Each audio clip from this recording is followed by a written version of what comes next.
Two households, both alike in dignity. In fair Archbold, where we lay our scene. From ancient grudge break to new mutiny, where civil blood makes civil hands unclean. The following events took place on September 6th, current cycle of the moon, which transpired that night was something most peculiar that many had never witnessed before.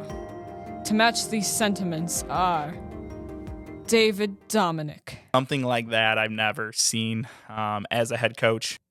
Keith Brown, I've never seen anything like it ever. John Downey. I've never seen one in a game that I was coaching. Since we as a society have been able to fathom the idea of instant replay, more high-profile football games and other sporting events have been able to run a lot more smoothly with a minimal amount of errors. But what happens when a sporting event doesn't have access to that technology? A retelling of a particular Archbold and Tenora High School football game shall answer that very question. Yeah, you're not going anywhere now, are you? And now, ladies and gentlemen, to honor America and to the flag for which he stands. We had a notification that it was going to be Military Appreciation Night at Archbold, and we were looking forward to that. That was a fantastic event that the Archbold Athletic Department put in. It was just a fantastic ceremony pre-game, and then we had two players whose fathers served in the military, Liam Bainfelt, who's a freshman, and then Jacob Bishop. Those two carried their father's flags onto the field during the when Tenora came onto the field. So the flags that their fathers used during their time of duty is what the two players for Tenora actually ran onto the field with. So those flags were, 20 some years old probably. So that was pretty neat to see as well.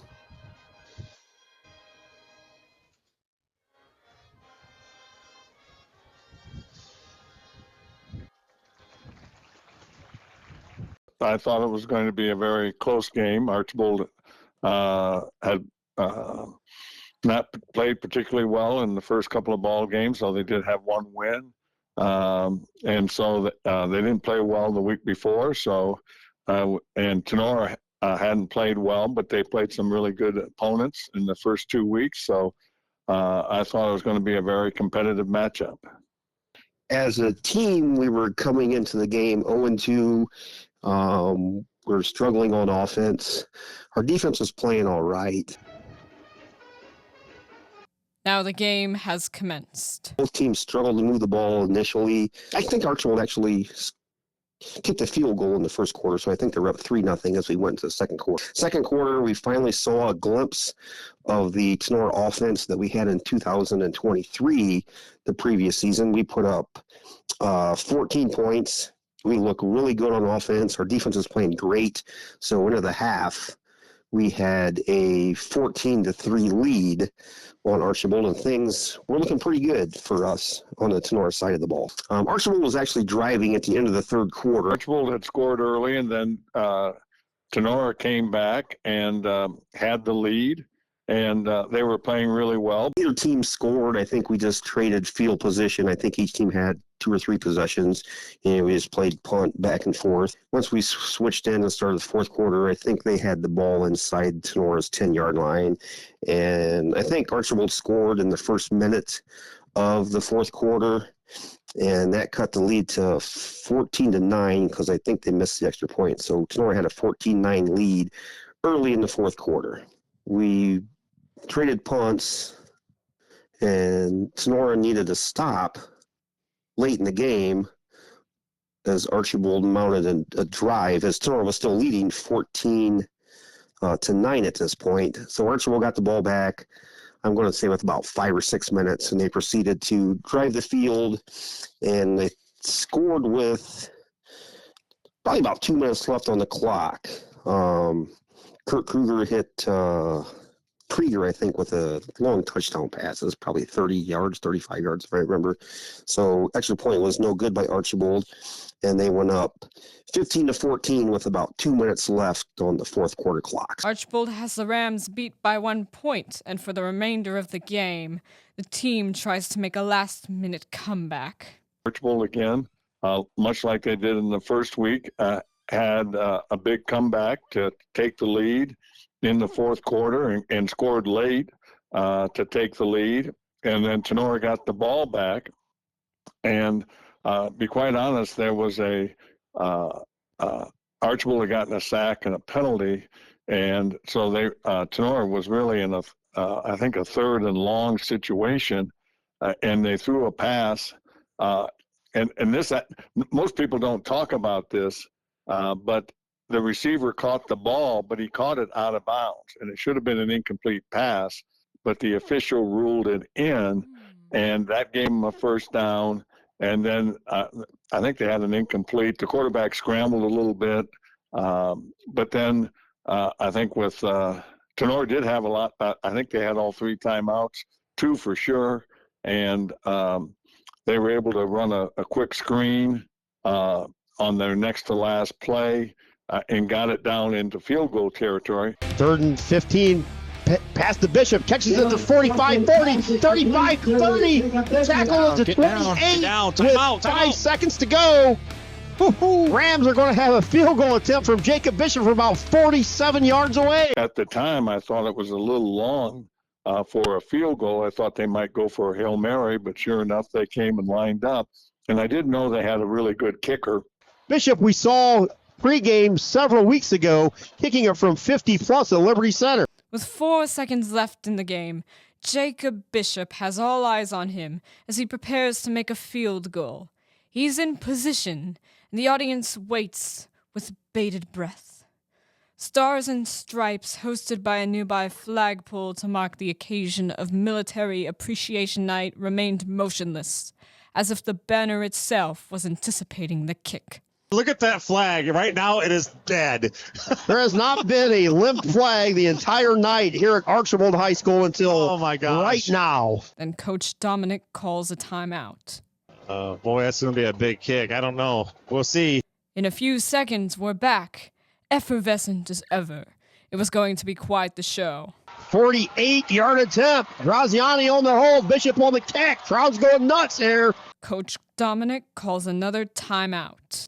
Every position has their alignment or their position for a field goal. So underneath the goalpost would be the back judge and the umpire. I don't think they were lined up in the proper position initially. They should have been in front of the crossbar, and they were behind it. By then, everyone was on the edge of their seats. Here we go, part 3. Bishop from 48 for the win. Streaks lead 15-14, 4 seconds to go. So in a normal kick, you're going to watch the ball go through. They're going to look at each other and either give themselves kind of like a yes or a no head shake, just so that they each talk before they go up with the signal. Because the last thing you want to have happen is one guy signaling no good and the other guy signaling good. Bishop goes in for the kill. Graziani on the hold. Bishop on the kick. Kick is in the air. There it goes. Just short. No. It was good. No signal. Oh, the guys were still waiting. There's no... Oh! As the ball is claimed by the earth, the people gathered that night had trouble understanding what they saw. I thought it was going to die and that it was going to end up being short. But then it just kept going and going. From my angle, it looked like it was short, and the one official signaled that it was short right away. And they kind of looked at each other, and that's when we all kind of just froze because we didn't really know what had happened. I said on the air that I thought it was good, but I wasn't sure. Kick was up, and initially we thought it was, I was on the play-by-play, so I thought it just squeaked over the bar. We're quite a ways away, and and I made the comment on air, I think it's good, but I was waiting for the officials. I thought maybe my eyes were seeing things because I initially called it good. Talking to David Dominic the next day, he said the Tenora coach came over and congratulated him and said it was no good. And so even the Tenora coach at the time thought the kick was no good. They signaled the kick was no good, so we went into our start of our pre-game or our post-game show, like leading into our official post-game. So we went to break, and our crew that we have for our broadcast does a great job. So we were just curious how much the kick was missed by. Like, was it just short, or was it right, or was it just to the left of the goalpost? We didn't know, but we knew it was close. So then our producer, AJ Fairchild, went back and rewound the kick frame by frame by frame. Ball's approaching the crossbar. Crosses in front of the upright. You see it in front of the upright, and then it disappears behind the crossbar. Right there. That's behind. He made it. That's behind. Jacob Bishop just made a 48-yard field goal that the officials looked at each other for about 10 seconds and ruled that the kick was no good. That's the way the game ended. That was the last play of the game.